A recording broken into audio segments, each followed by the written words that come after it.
পুরো একটা গ্রাম দেখেন, ওই একটা দ্বীপের মতন হয়ে গেছে। এত সুন্দর দৃশ্যের সাথে যদি এখান থেকে ট্রেনটা যাইতো কত সুন্দর লাগতো বলেন। কাকা, মাদারীপুর গেলে কোন দিক দিয়ে গেলে সহজ হয়? তাতে স্বাগতম শিবচর পৌরসভা। বাহ, এদিকে তো অনেক সুন্দর সুন্দর মসজিদ। ভাই, মাদারীপুর কোন দিক দিয়ে যায়? আমার আজকে জিগাইতে জিগাইতে যান শেষ হয়ে যাবে। টোল দিতে হয় ভাই।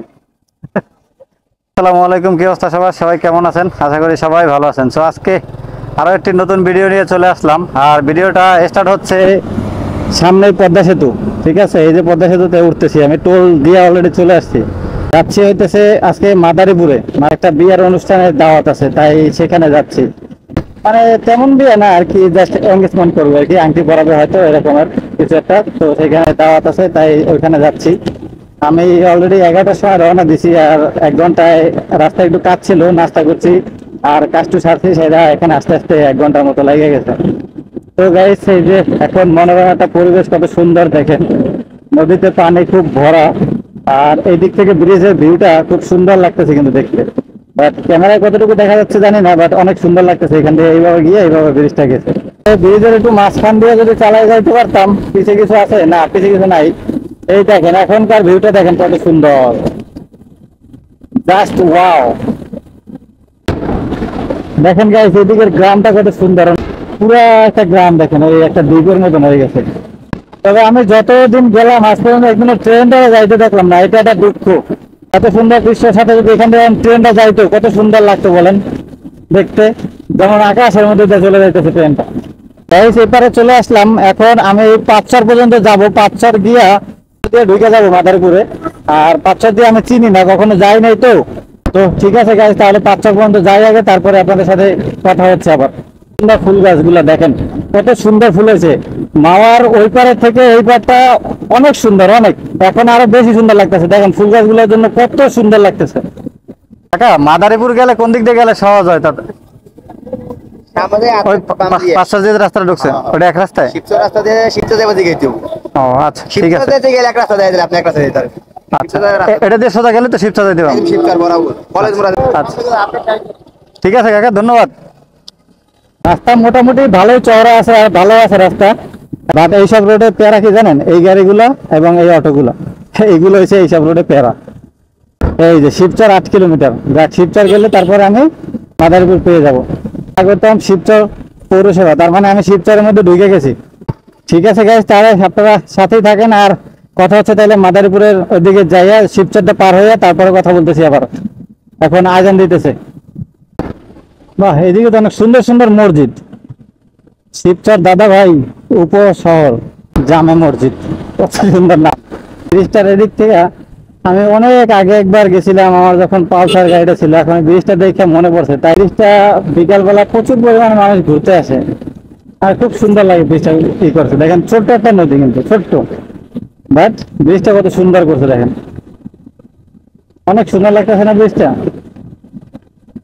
এটা দেখার মতো। এটা আবার 3 মাথা বাজলো, সামনে বাজার, তার মানে আবার আমার জিগাইতে হবে যে কোন দিকে।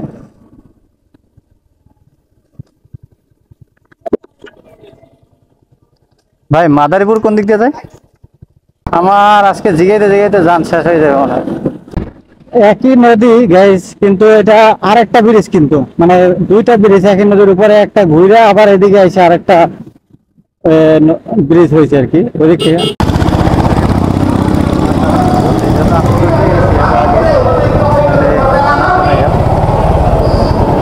মাদারীপুর তো আরো বহুত দূর আছে।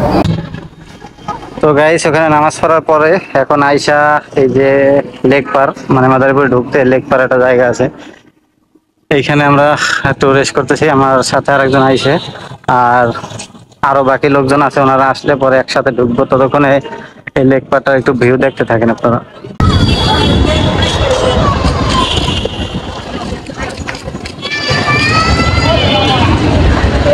বিকেল বেলাটা এমন হয় লেক পাড়টায় খুব মানুষ হয়, খুব অনেক, কারণ জায়গাটা অনেক সুন্দর।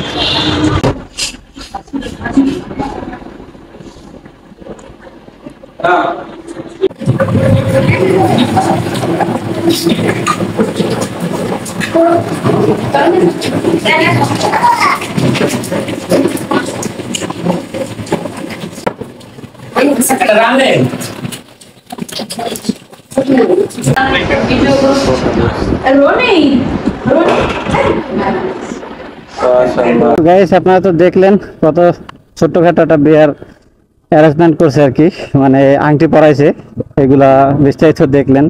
এখন অলরেডি 7:26 বাজে। এখন আমি অন্য একটা রুট নিয়ে যাচ্ছি ঢাকার দিকে। আমি এটা চিনি না, তারপরে রাতের বেলা ঢুকতেছি। আমি প্রাইভেট ড্রাইভারের কাছে জিজ্ঞাসা করছি, উনি বলছে যে ভাই একদম সোজা এক রাস্তা দিয়ে চলে যাবেন শরীয়তপুর এক করে, আর কোনো ডানে বামে ঘুরতে হবে না আপনার। যাই হোক গাইস, যদি জানি না কতটুকু দেখাইতে পারি, ফোনে বেশি চার্জ নাই এতটা, তো ঢাকা গিয়ে তাহলে একবারে কথা হবে আপনাদের সাথে। আর ভিডিওটা তাহলে কন্টিনিউ দেখতে থাকেন আপনারা, আমি আস্তে আস্তে চলে যাই।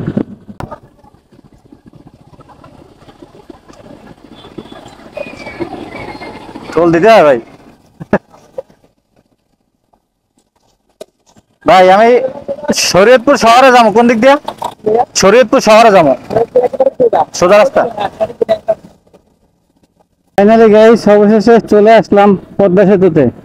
কিন্তু গাইস রাস্তা বেশি ছিল না, রাস্তা ছিল 47 কিলো মাত্র। কিন্তু এটা আসতে দেখেন 7:30টায় রওনা দিয়েছি আমি, আর এখন 9:19 বাজে। তার মানে কত সময় লাগছে বুঝতে পারতেছেন? এই রাস্তা দিয়ে আসা সম্ভব না।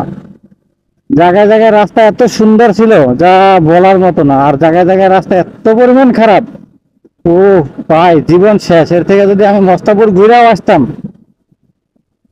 রোড দিয়ে একদম পুরা ভাঙ্গা দিয়ে ঘুরে চলে আসতাম, তাও মনে হয় এত কষ্ট হইতো না যে পরিমাণ কষ্ট হয়েছে। যাই হোক গাইস, এখন রাতের একটু ভিউ দেখেন, পদ্মা সেতুর রাতের ভিউ পুরা ফকফকা একদম।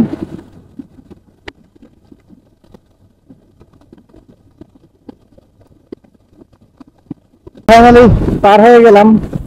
যাই হোক গাইস, এখন এখানে একটু দাঁড়াইতে হবে, কারণ একটা রং চা খাইতে হবে, মাথার মধ্যে প্রচন্ড পরিমাণে ব্যথা করতেছে। তো ঠিক আছে গাইস, এখানে একটু দাঁড়াবো, এখন একটা রং চা খাইতেই হবে এখন, নাইলে মাথা পেন লাগতেছে।